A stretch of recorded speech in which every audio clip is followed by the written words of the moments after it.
오늘 우리 교회 학교 아이들이 진급하는 날입니다. 우리가 예전에는 진급식을 기회가 잘 없었는데 오늘은 특별히 우리가 함께 모여서 예배하고 진급식의 의미를 갖습니다. 진급, 우리 한자로는 나아간다 혹은 한 학년 올라간다 그런 의미로 이제 진급이 되는데요. 성경에서 진급의 의미를 잘 찾아보면 아무래도 예수님과 관련된 말씀이 한 구절 있습니다. 누가복음 2장 52절 말씀인데요. 한번 띄워주시겠습니까, 장로님? 예수는 시작. 예수는 지혜와 키가 자라가며 하나님과 사람에게 더욱 사랑스러워 가시더라. 자라가며라고 했죠. 근데 뭐가 자란다고요? 지혜가 자라고 키가 자라고. 이때 이 지혜는 우리가 어떻게 설명하면 좋으냐 하면요. 마음이 자라고 믿음이 자라는 것으로 해석하면 그 뜻이 이 헬라어 원어와 제일 정확해집니다. 사실은 아이들만 자라는 게 아니라요. 우리도 한 해 한 해 지나면 자라야 됩니다. 키는 얼마만큼 크다가 멈추잖아요. 그죠? 우리가 주로 어렸을 때 키가 크다가 한 20살 가까이 되면 보통 키가 멈추죠. 그리고 이제 연세가 좀 드시게 되면 어느 날 저희 어머니가 그래요. 내가 키가 줄어드는 것 같다. 그래요.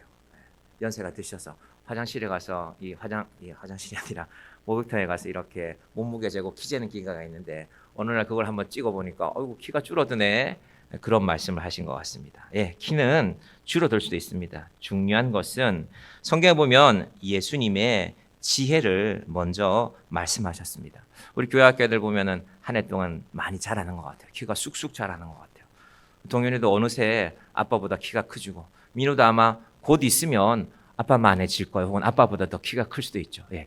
키가 자라는 건 눈에 잘 보이는데 우리의 믿음이 어떻게 자라나는가, 우리의 마음이 어떻게 자라나는가가 중요합니다. 자, 사실 그래서 오늘은 진급 예배지만 우리의 믿음이 자라나는 그런 말씀이 되었으면 좋겠습니다.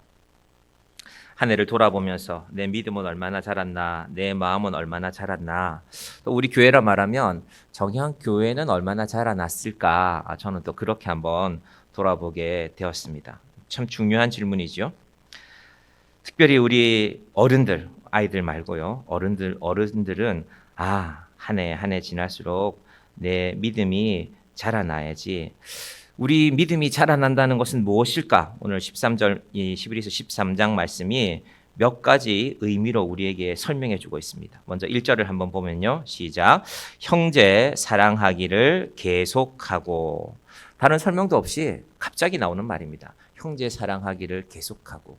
지금까지 우리가 히브리서 말씀을 보면서 예수 믿는 믿음이 중요하다. 구약에 많은 선지자들이 있고 구약에 많은 제사장들이 있는데 그 모든 것들보다 예수 믿는 믿음이 중요하다고 했는데 왜 히브리서의 결론에 와서 이제 13장은 결론이거든요.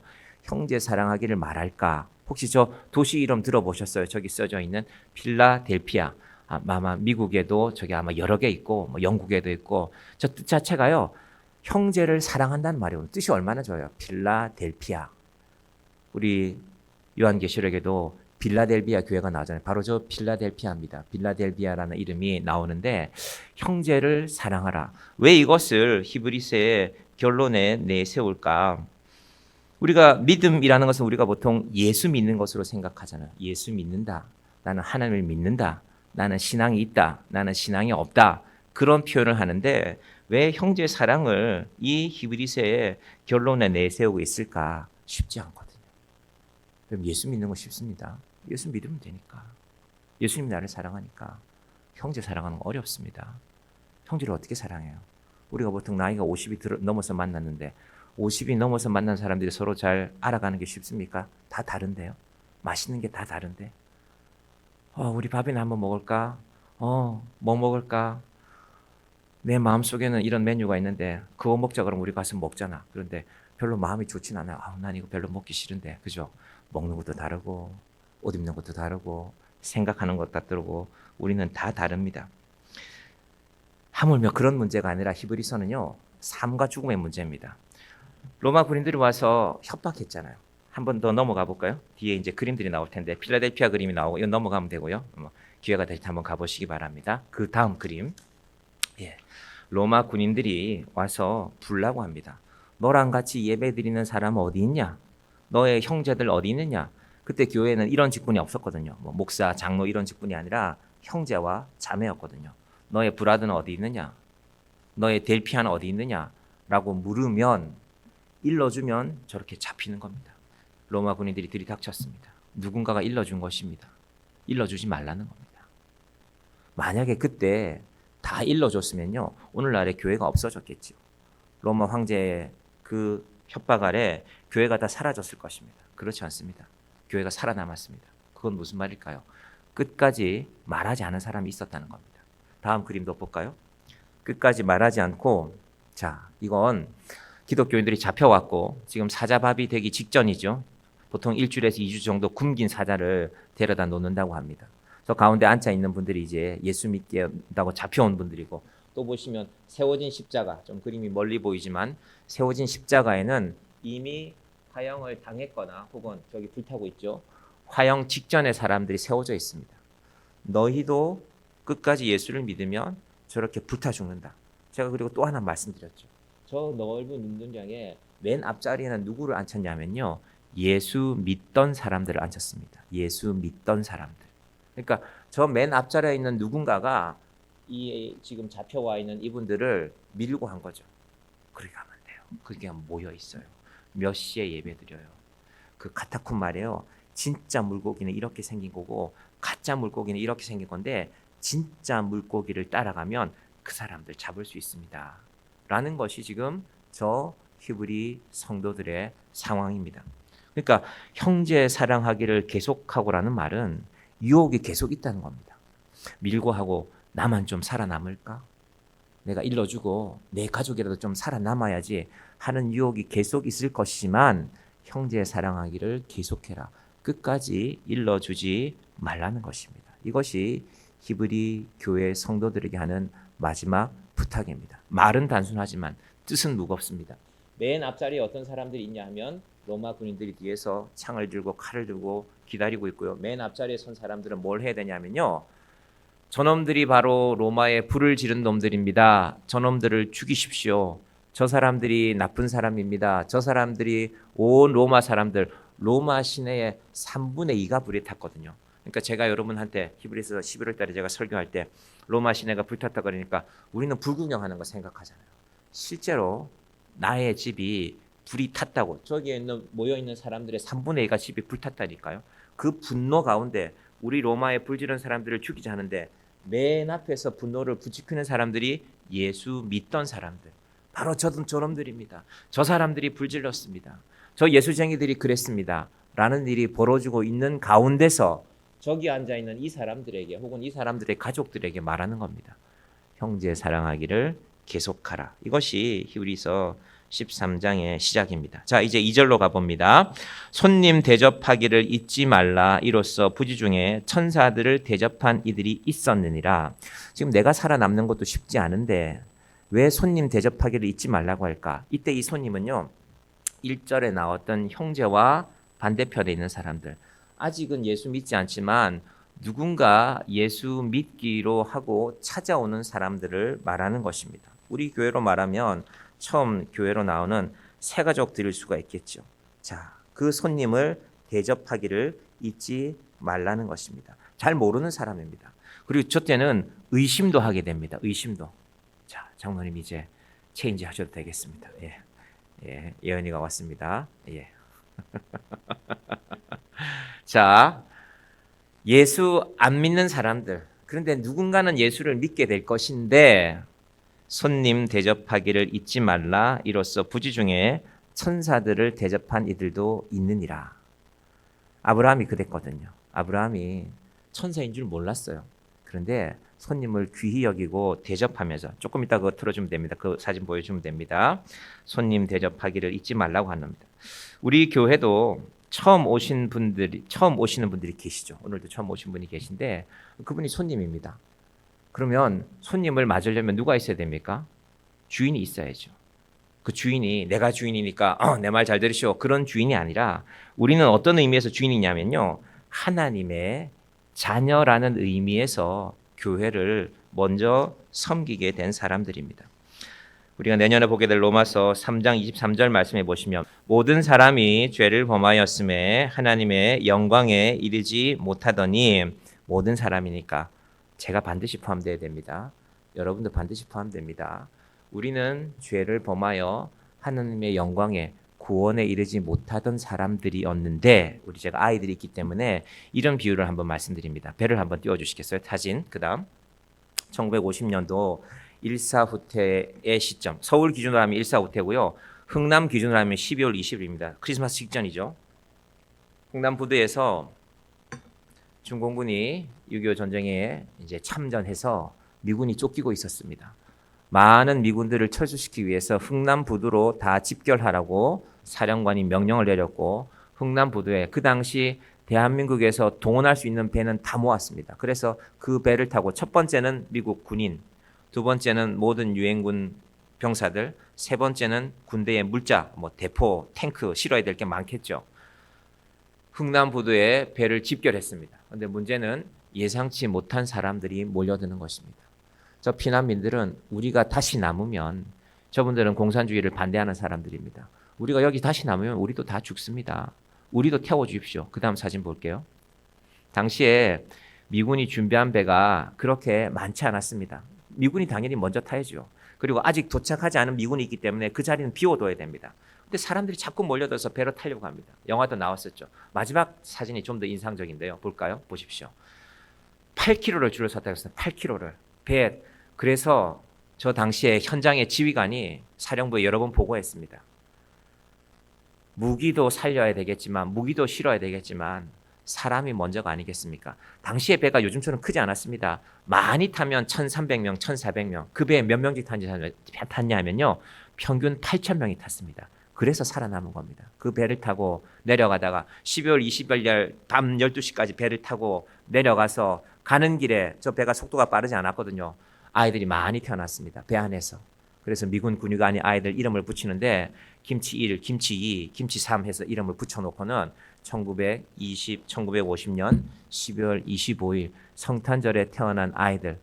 이제 미군이 아는 한국말이 김치뿐이었으니까 그렇게 그런 이름을 붙였던 사람들이 바로 저 배에서 살아난 것입니다. 그때 저 배에 있던 사람들이 미군이 아무리 생각해도 1,400명이 정원이면 3,000명은 넘기면 안 된다. 왜냐하면 며칠을 배가 내려가야 되니까요. 그런데 저 배에 타고 있던 사람들이 안 됩니다. 우리가 더 붙겠습니다. 우리가 애를 안겠습니다. 짐은 머리에 이겠습니다. 그래서 자리를 늘려서 8,000명이 탈 수 있었던 겁니다. 저게 우리 구원입니다, 여러분. 우리는 원래 저 배에 탈 자격이 없어요. 하나님이 너 안 돼. 넌 죄인이잖아. 그래서 저 배의 문은 원래 막힌 겁니다. 그런데 하나님이 문을 여시고 먼저 구원받는 백성들을 부르신 것입니다. 그것이 정말 구원이라면 우리가 내가 먼저 왔으니까요. 여긴 내 자리입니다. 당신 앉으면 안 돼요. 여긴 내가 20년 동안 예배드리는 자리입니다. 그럼 그건 교회가 아니죠. 교회를 잘 만들어 가야 됩니다. 교회 만드는 거 쉽지 않습니다. 그게 바로 손님 대접하기를 잊지 말라는 것입니다. 우리 교회를 찾아오는 사람들, 특히 이 시대의 손님들은요, 복음 전하는 사람들입니다. 비행기 표를 끊어서 호텔을 예약해서 가는 선교사들이 아닙니다. 그런 시대가 아닙니다. 그냥 떠나는 겁니다. 혹시 여기에 예수 믿어야 될 사람이 없는가? 그 사람들을 잘 찾아보라는 것입니다. 그것이 바로 손님의 두 번째 의미가 되는 것입니다. 한 사람이 교회를 찾는다는 것은 우연이 아닙니다. 그 사람을 하나님께서 보내시는 것입니다. 우리 교회 학교 친구들도 잘 들어보시기를 바랍니다. 여러분이 먼저 왔어요. 또 누군가가 올 거예요. 그럼 여러분도 어서 와, 친구야. 잘 왔다. 너도 꼭 예수님을 믿는 사람이 되기를 원해. 학교에서도 마찬가지입니다. 친구들과 3절 볼게요. 3절 시작. 너희도 함께 갇힌 것 같이 갇힌 자를 생각하고 너희도 몸을 가졌은즉 학대받는 자를 생각하라. 요즘 초등학생들이요. 외로워요. 요즘 초등학생들이 친구는 주로 지 손에 들고 있잖아요. 얘가 친구고 얘를 통해서 만나는 애들이 친구예요. 태권도 학원 같이 가는 애들, 뭐 영어 학원 같이 가는 애들, 그 또래들이 만들어져 있어요. 그 또래들 속에 들어가는 거 쉽지 않아요. 둘이가 친하고 셋이 친한데 또 다른 친구가 들어오면 나머지 친구들이 어떤 한 친구가 얘도 우리랑 좀 같이 놀면 좋겠네 하면 다른 애들이 싫어해요. 시아야 그런 거 같지? 그런 거 같아? 시아는 웃고만 있는데 저 천사 같은 친구들도 고민이 많아요. 갇힌 자를 생각하라는 말은 우리 친구들이 교실에 가서 우리 오늘 초등학생들 진급식 예배니까요. 내년에 여러분 친구들 만날 거잖아. 4학년이 되고 5학년이 되고 6학년이 되면 우리 교실에서는 저 친구가 제일 외롭구나. 내가 혹시 친구가 되어줄 수 있을까? 그런 의미가 바로 히브리서 13장 3절 말씀입니다. 혼자 있는 친구를 못 본 척하지 말고 전학 온 친구들 따뜻하게 맞아주는 것입니다. 자, 말씀이 계속되는데요. 4절로 한번 가봅니다. 4절. 모든 사람은 결혼을 귀히 여기고 침소를 더럽히지 않게 하라. 음행하는 자들과 간음하는 자들을 하나님이 심판하시리라. 분위기가 바뀌었거든요. 왜 바뀌었냐 하면 믿음에서 떠나면 로마 사람들의 삶으로 돌아가는 것입니다. 지금은 예수 믿는 사람들, 그들의 고통, 그들의 고난을 이야기했다면 너희가 믿음을 버리고 떠나가면, 여러분 교회가 허술해 보이지만 교회라는 공동체가 믿음을 지킵니다. 여러분 일주일에 한번 생각해 보시면요. 절대적인 시간을 교회에서 안 보내잖아요. 그죠? 다 목사가 되시기 바랍니다. 이렇게 해석하는 게 아니라 여러분의 시간을 점점 교회로 방향을 바꿔보시기를 바랍니다. 날마다 교회 나오라는 말이 아닙니다. 할 수 있으면 말씀을 가까이 하시고, 제가 여러분을 일일이 다 찾아낼 수 없지만 여러분의 삶을 생각해 봐요. 어떻게 지내실까? 어제 제가 교회에 있는데 밤에 또 전화가 한 번 왔어요. 우리 교회 번호로 전화하는 사람 잘 없거든요. 자기는 누구래요. 근데 생각해 보니까 제 대학교 친구였어요. 유튜브를 보는데 그 친구는 교회 나가는 친구 아니에요. 유튜브 보는데 자기 딸이 뭘 봤는지 설교가 뜨는데 제가 뜨더래요. 그래서 내가 아는 사람 아니야? 얼마 전에 그런 일 있었잖아요. 내가 아는 사람 아니야? 이 친구는 두바이에서 근무하다가 지금 잠시 한국에 들어왔는데 심심해서 집에서 유튜브 보는데 제 얼굴이 와서 정향교회 하고 찾아보니까 이제 우리 교회 전화번호가 떴겠죠. 그래서 전화를 한 겁니다. 그 친구가 하는 말이 그래 네가 좀 이상했지 그랬어요. 저한테. 네가 좀 이상했다. 우리 술 마실 때 술도 잘 안 마시고 그래서 네가 목사가 됐구나라는 그런 말을 하고 잠시 대화를 나눴습니다. 세상의 문화라는 것이요. 제가 건설회사 다닐 때 월요일 아침 되면 뭔 얘기하냐면요. 좋은 술 마신 얘기예요. 좋은 술 마신 얘기. 술이 나쁜 건 아닙니다. 술은 드실 수도 있어요. 근데 그분들 연세가 50, 60이란 말이에요. 이제 공무원 은퇴하시고 우리 회사로 들어온 이런 분들인데 어제는 어디 가서 마셨는데 안주가 좋더라. 그 집 마담이 새로 왔더라. 그게 나쁜 건 아니에요. 그게 나쁜 건 아니지만 우리의 관심을 조금씩 바꿔갈 수 있기를 바랍니다. 너희가 믿음에서 떠나면 너희에게 생길 일들이 뭐냐 하면 결혼을 귀히 여기지 않는 로마 사람들의 문화에 속하게 된다. 여러분 오늘날 교회가 세상의 문화하고 구별이 됩니까? 제가 보기에는 잘 구별 안 돼요. 제가 여러 번 말씀드리는데 여러분 자녀들이 여러분이 이제 결혼하셨을 거니까 결혼할 때 이 결혼을 어떻게 볼 것인가 이건 대단히 중요한 문제입니다. 따라가. 저는 우리 교회에서 누군가 결혼했으면 좋겠어요. 그 밥 대단한 거 먹어야 되나요? 뷔페 부르면 되잖아요. 누군가는 우리 예배당에서 결혼했으면 좋겠어요. 세상의 문화가 점점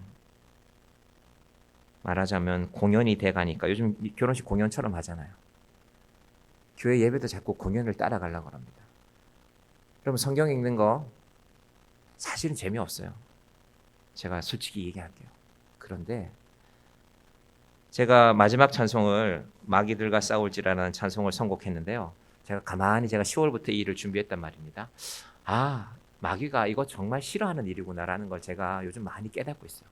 여러 가지로 이거 싫어하는구나. 당연한 것임에도 불구하고 말씀을 붙드는 믿음이 우리를 지켜갑니다. 이 고난이 있지만 그 믿음이 너희 믿음을 지켜가는 것인데 너희가 그 믿음에서 떠나면 결혼을 귀히 여기고 침소를 더럽히지 않게 하라. 왜냐하면 그렇게 될 확률이 높기 때문에. 음행하는 자들과 간음하는 자들, 이거 로마서에 그대로 나옵니다. 다음 주에 제가 로마서 아마 16장을 본문으로 말씀드릴 텐데요.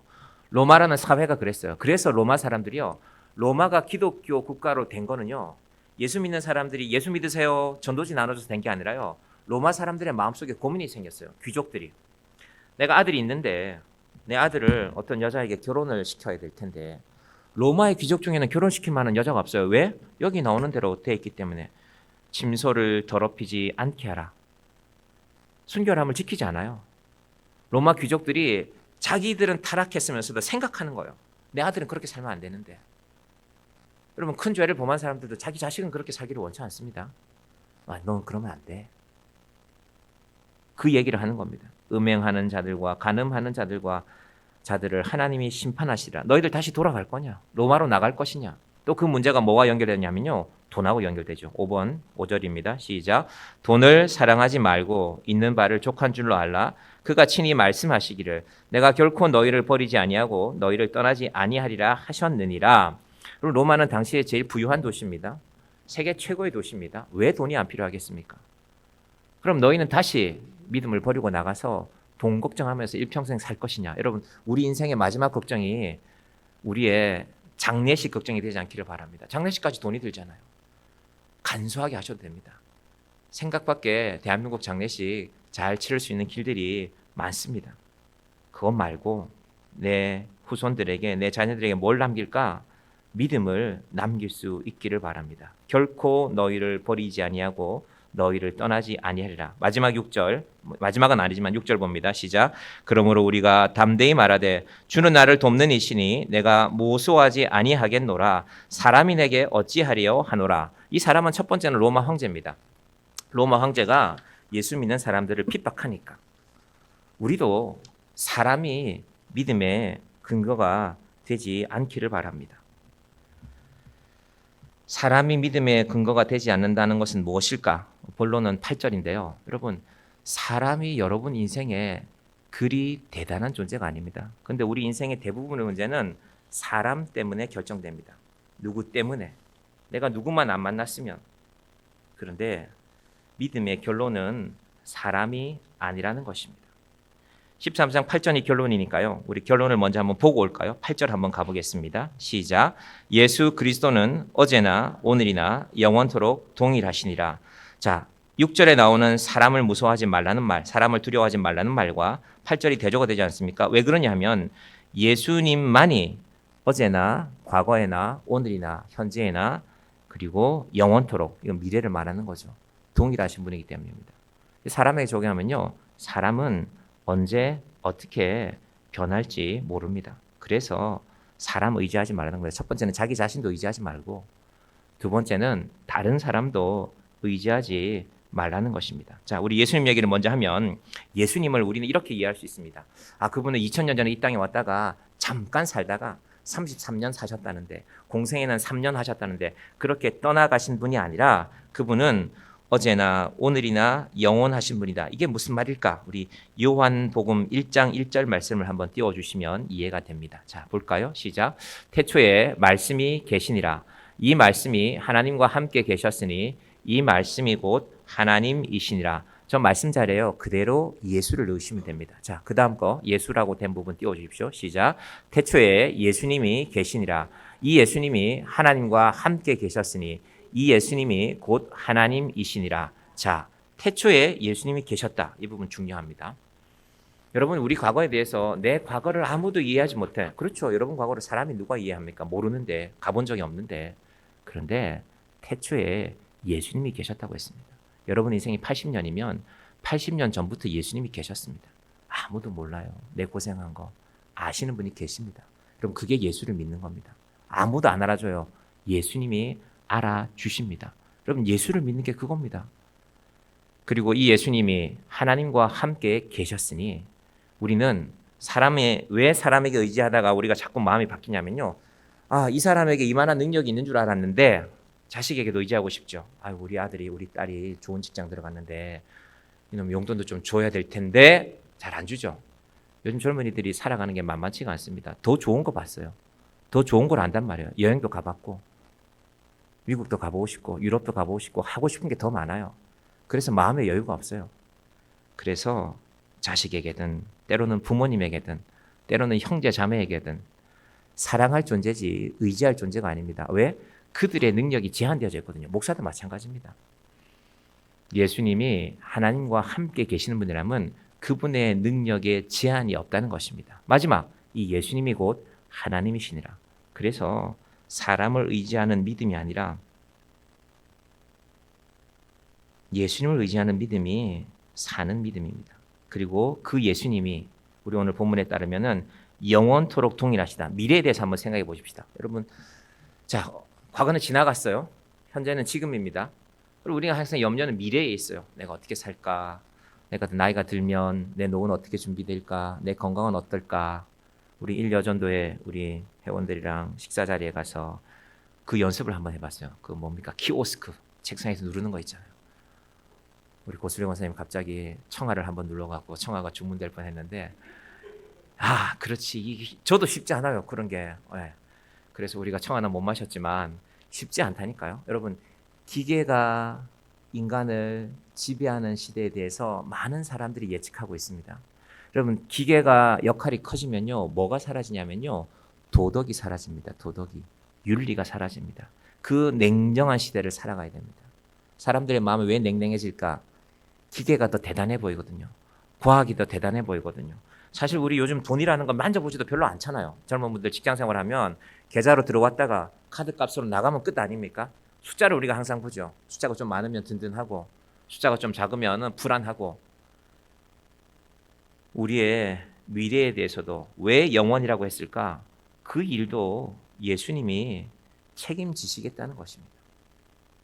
요즘 세상 사람들 살아가는 흐름에 보면은 우리 교인들은 그렇게 흐름을 잘 따라가는 것 같지는 않아요. 요즘 사람들은 막 투자도 많이 하고 뭣도 준비하고 하는데 우리 교인은 그런 분들이 많은 것 같지는 않아요. 그런데 우리 한 가지는 분명하게 하십시다. 다시 6절로 가봅니다. 시작. 그러므로 우리가 담대히 말하되 주는 나를 돕는 이시니 내가 무서워하지 아니하겠노라. 예수 믿음으로 무서워하지 않기 바랍니다. 예수 믿음으로 사람이 내게 어찌하려? 사람 염려할 거 없습니다. 사람 별거 아닙니다. 대통령 별거 아닙니다. 좀 지나면 바뀝니다. 정치 갖고도 너무 연연하지 마시고 완벽한 사람, 완벽한 정부는 세상에 존재하지 않습니다. 자, 7절 갑니다. 시작. 하나님의 말씀을 너희에게 일러주고 너희를 인도하는 자들을 생각하며 그들의 행실의 결말을 주의하여 보고 그들의 믿음을 본받으라.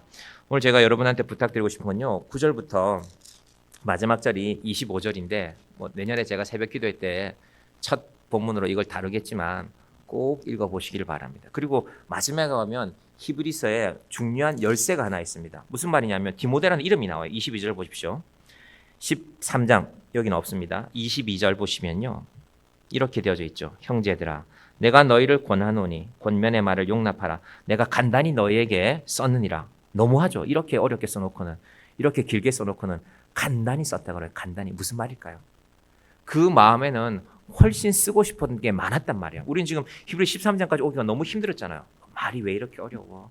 구약에 왜 이런 얘기까지 우리가 다 알아야 돼? 근데 히브리서 기자는 간단히 썼다고 말합니다. 23절. 우리 형제 디모데가 놓인 것을 너희가 알라. 그가 속히 오면 내가 그와 함께 가서 너희를 보리라. 그래서 저는 바울이 이 편지를 썼다고 생각합니다. 이건 제 개인적인 견해입니다. 성경학자들의 주장은 많습니다. 왜냐하면 이 상황에서 디모데를 언급할 만한 인물은 바울뿐이거든요. 그 다른 이유는 제가 이미 설명을 드렸고, 예.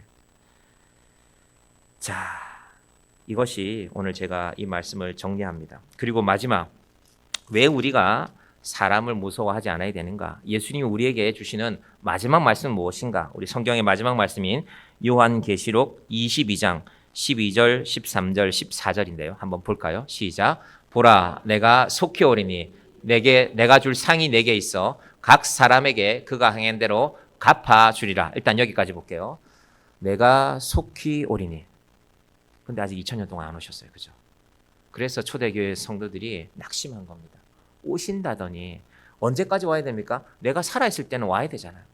이제 내가 하나님 나라 갈 때가 됐는데 아직 안 왔으니까 사람들이 떠나가는 것입니다. 그런데 하나님의 약속은 천년이 하루 같고 하루가 천년 같다는 의미가 뭐라고 했죠? 하나님은 당장 오실 수도 있지만 우리에게 하루 더 기회를 주는 겁니다. 1년 더 기회를 주셔서 우리가 올 한 해 마지막 주일을 맞았습니다. 아직 오시지 않은 게 다행이 아닙니까? 여러분 오시면 괜찮습니까? 우리의 인생에 사람 때문에 염려하고 고민하는 것에 대해서 제가 영상을 하나 준비했습니다. 영상 한번 내려가 보세요.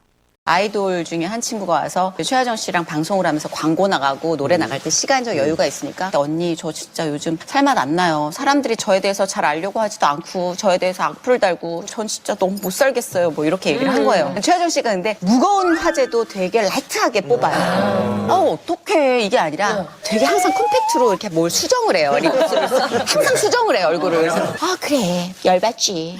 사람들이 아무것도 모르면서 너를 싫어하는 거 정말 짜증나지. 그런데 생각해봐. 사람들이 너를 잘 모르고 좋아하는 것도 있잖아? 예를 들어 너만 알고 있는 후진적.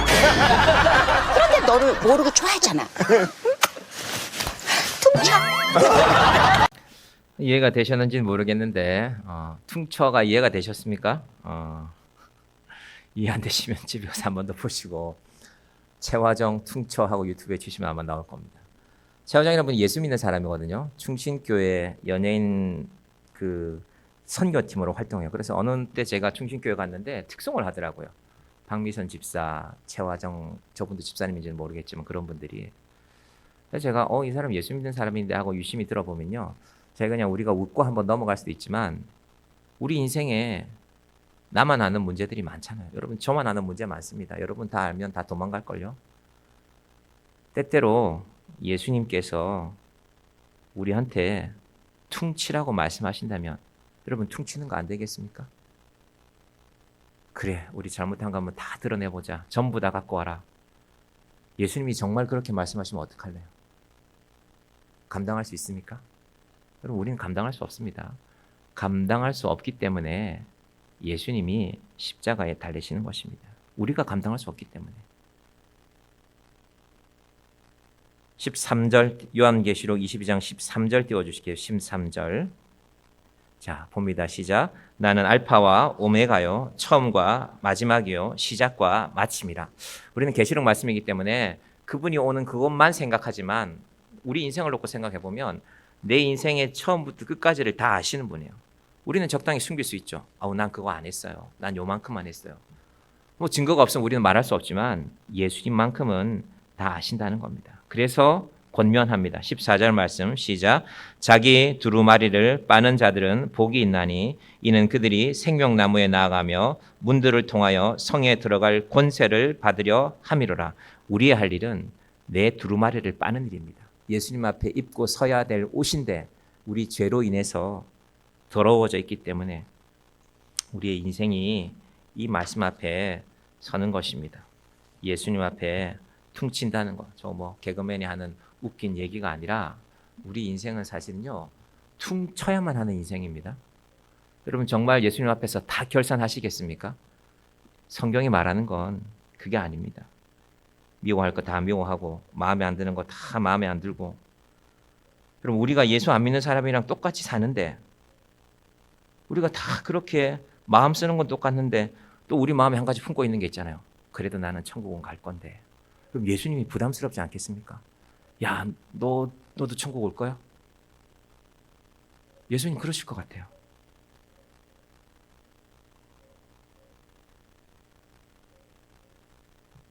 내년 한 해 우리 성도님들은 말씀 안에서 우리 삶의 결론을 내리시기 바랍니다. 성경 읽는 거 쉽지 않을 것입니다. 로마서를요. 뭐 로마서 한번 읽지 그런 생각하지 마시고요.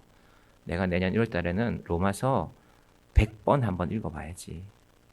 100번 읽은 거 자랑하시라는 말씀이 아니라 내가 한번 1000번 한번 읽어볼까? 1000번 읽으시면 외우실걸요 로마서를.